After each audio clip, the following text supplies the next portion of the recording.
In our Praxconvos today, we have Mayank Bhola. Mayank Bhola is a good friend, also the co-founder of LambdaTest, and has been obviously associated with it since its beginning. In his previous avatar, he sort of helped build several products, right, including known names like Juggernaut Books, Zomato, Pressplay TV. And Mayank's role in LambdaTest sort of focuses on enabling its PLG, and really sort of strengthening its core offering and technology for its customers. So, Mayank, great to have you on board, and look forward to talking to you about many things in this Prax Convo. What made you start Lambda Test, and what problem were you trying to solve, and what kind of opportunity did you see in the market back then? So, Chirag, first of all, thanks for welcoming me to the Prax Convo. It's great to be here. Uh, Talking about Lambda test, yes, it has been a great journey. And what prompted us to start in the first place was to provide a stable and a performant testing infrastructure Hmm. for web-based assets. So that is way back 5 years ago, when the problem space was majorly around allowing our customers to have a platform on which they can come on and test out their websites and their mobile web pages efficiently.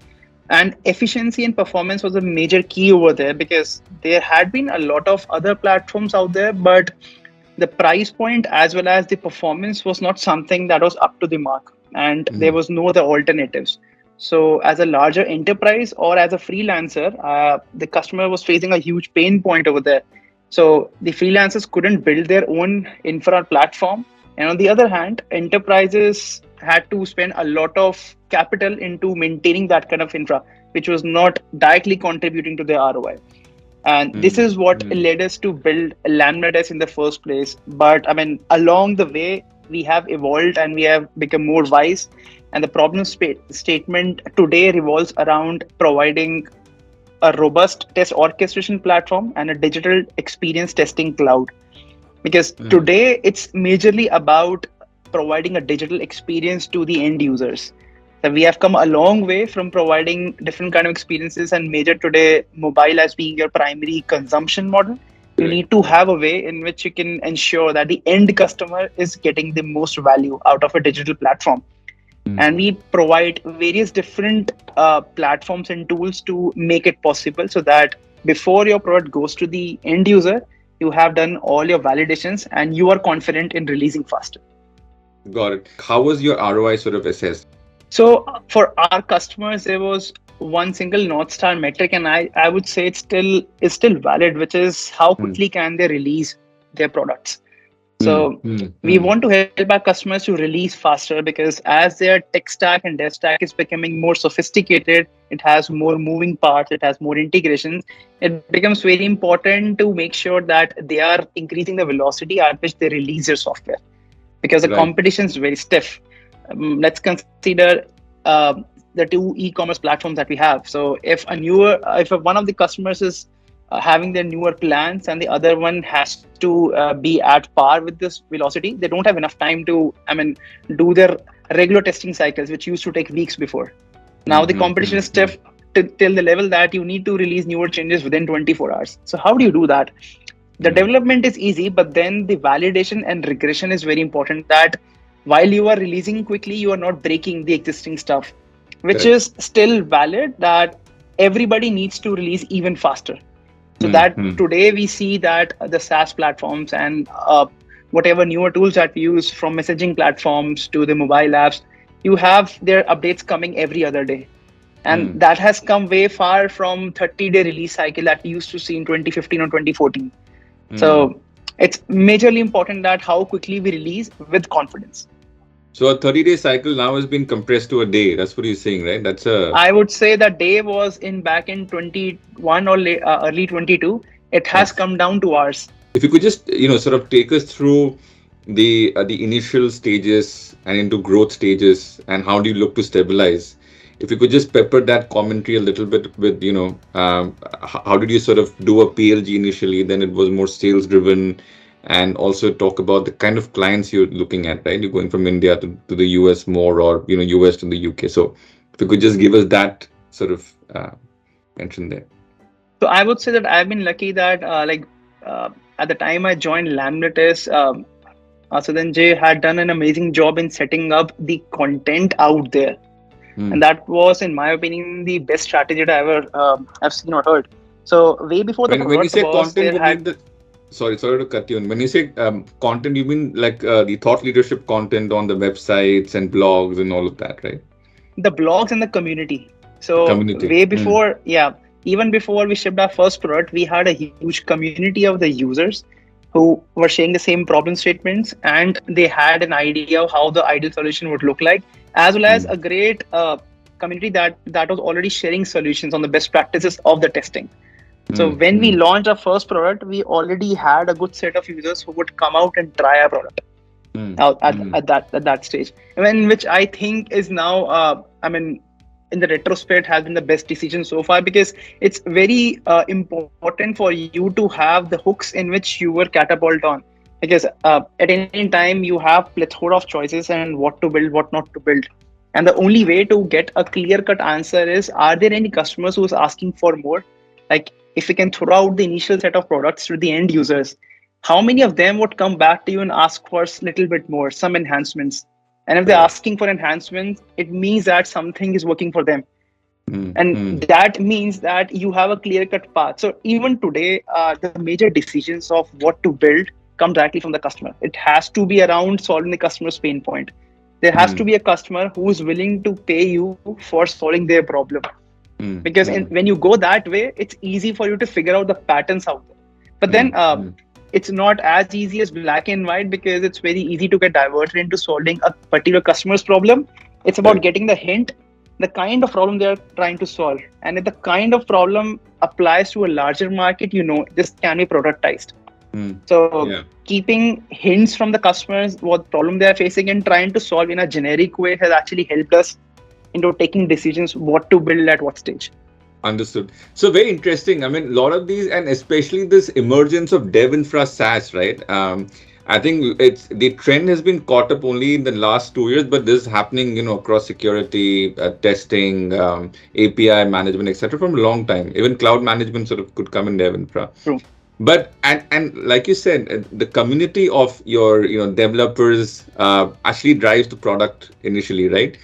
And you said that that's what led you to sort of productize the offering that you had. But how did you monetize it? Like there should be a point in time where you say, "Great, we've got the large user base, and now we can start with sort of charging them for some of the services we used to offer." Right? It's almost like going from trialing to like making it more sort of commercial. So how did that switch happen, and when did that happen?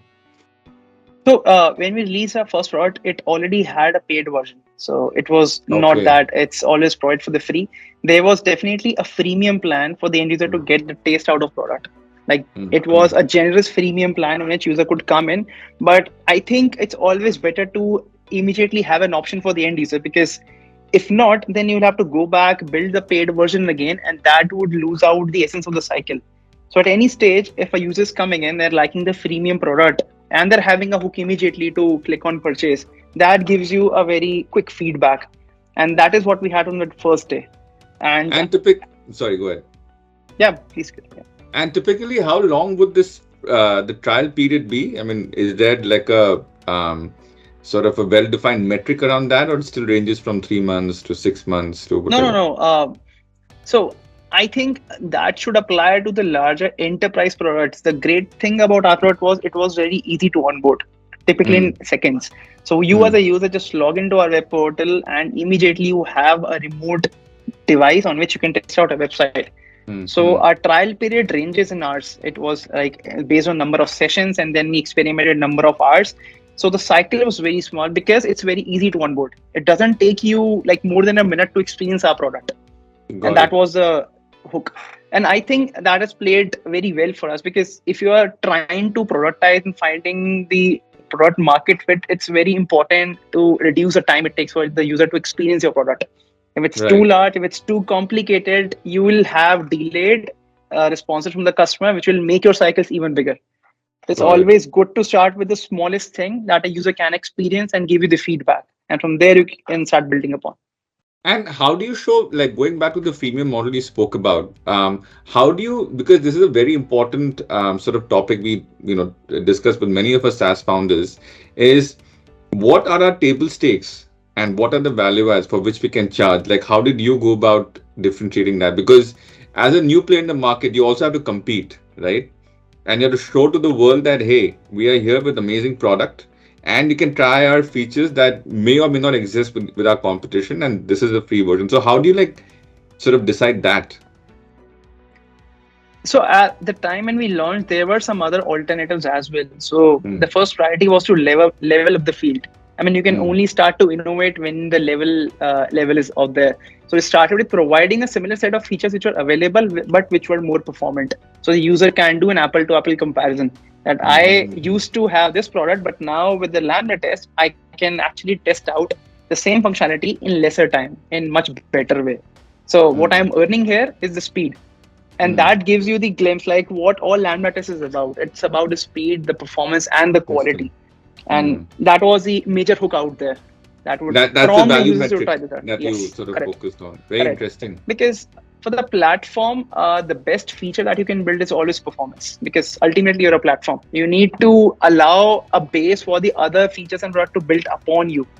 So the Correct. only thing that you can provide is a performance and followed by stability, and that is Understood. what we focus from the starting.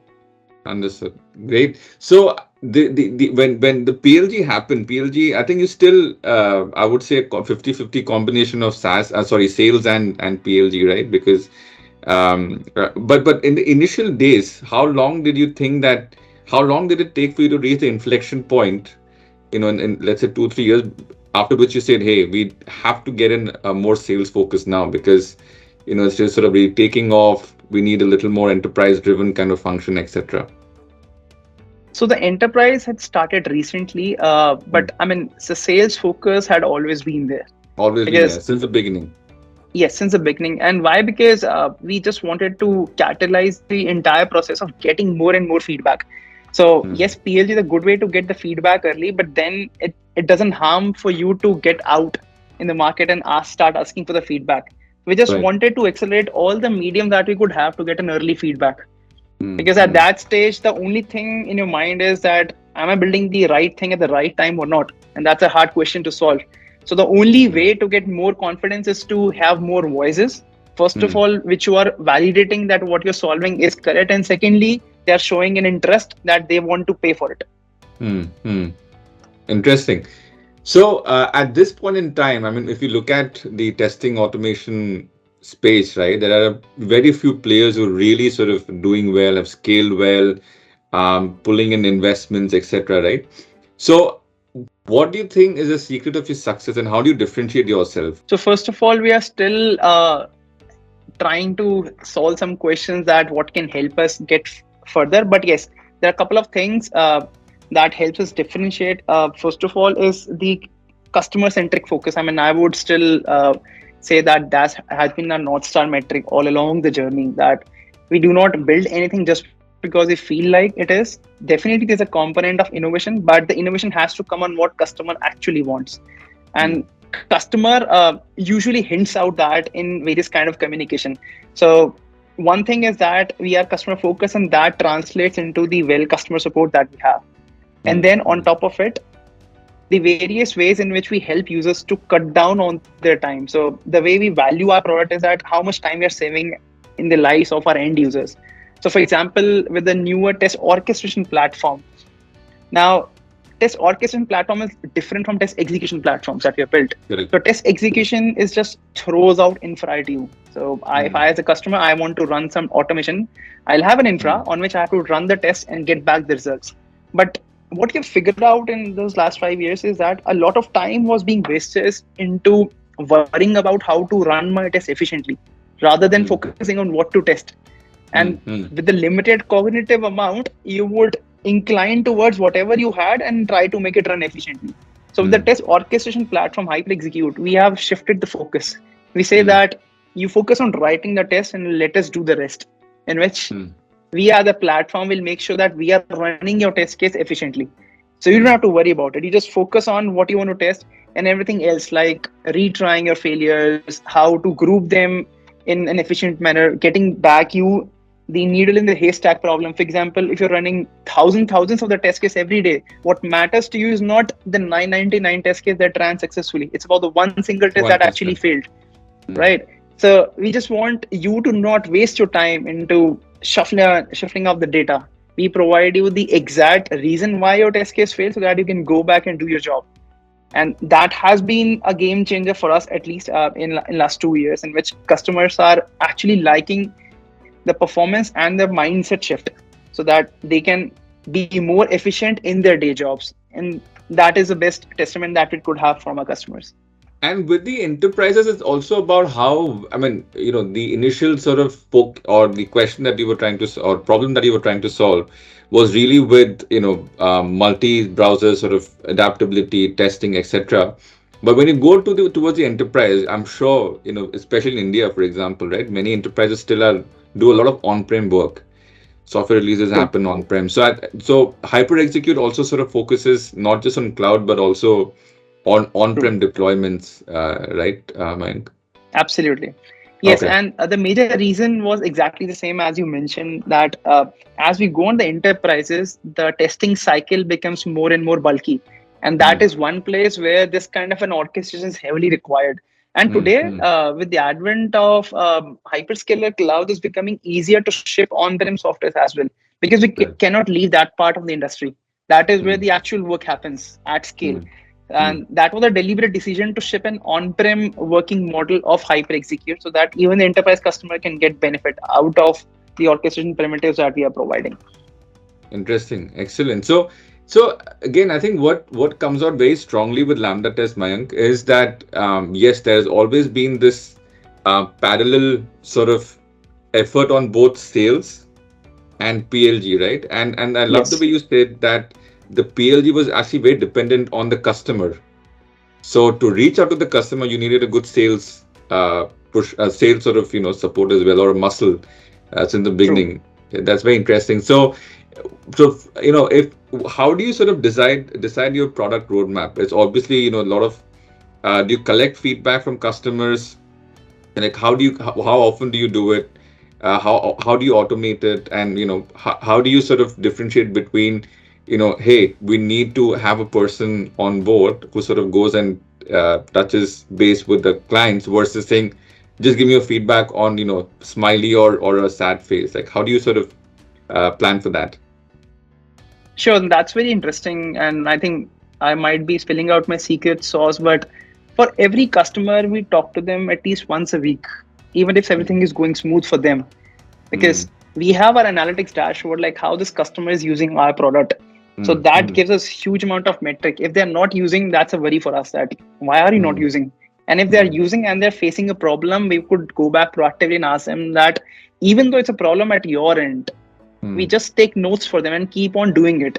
mm, So every day we have huge amount of data getting into our system, what customer is liking, what customer is not liking, what customer is facing the problem with. And obviously coupled with the newer advancements in the technologies, for example, the newer browsers getting out, the newer devices getting out, mm, I would still say that 70% of our roadmap is still based on how to help our customers even better.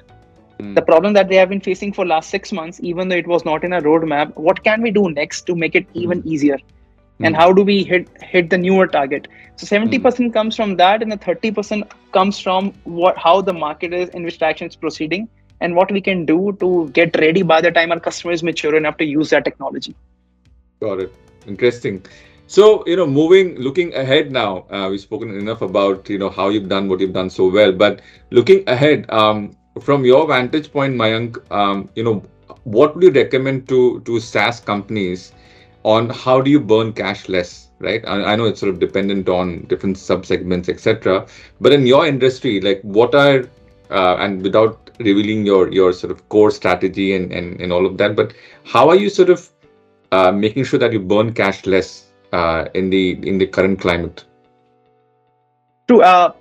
It's a tough, again, it's a tough question to answer, but then there's something that work as foundation is. One is that with the advancement of the cloud technologies, it's easy to buy more tools to Mm, help you things automate that you might not even want.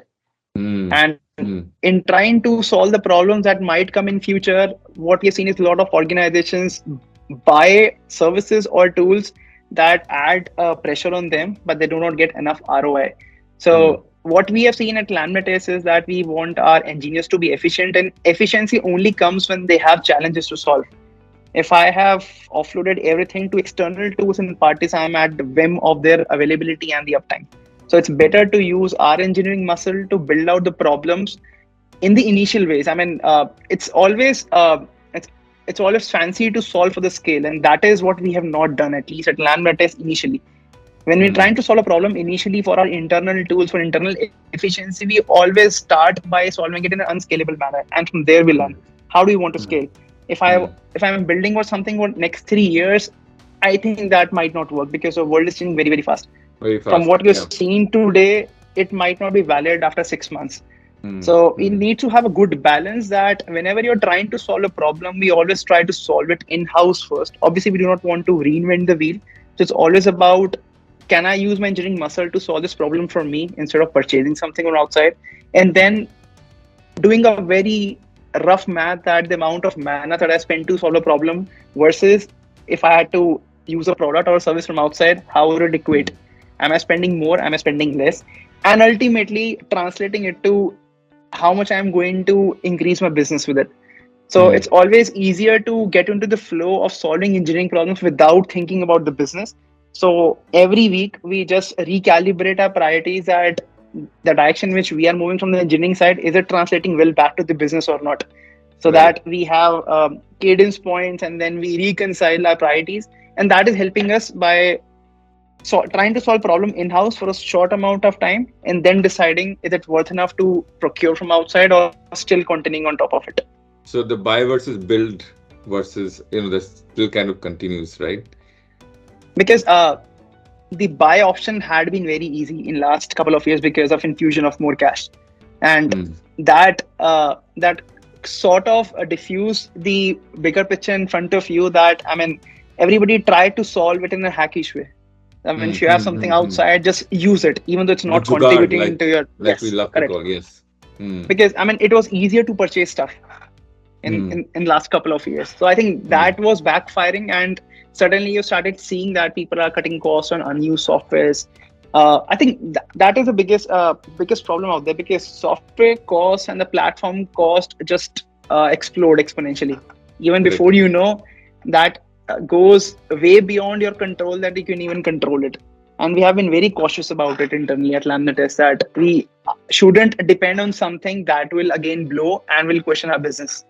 Right, right. No, very interesting. So from the a bit of crystal ball gazing, but um, uh, how do you see the industry as a whole in test automation in the next 2 years? Because they're a very critical period, right? Because a lot of products will get sifted, or a lot of companies will get sifted in this 2 year time frame. But how do you see test automation sort of grow in these 2 years?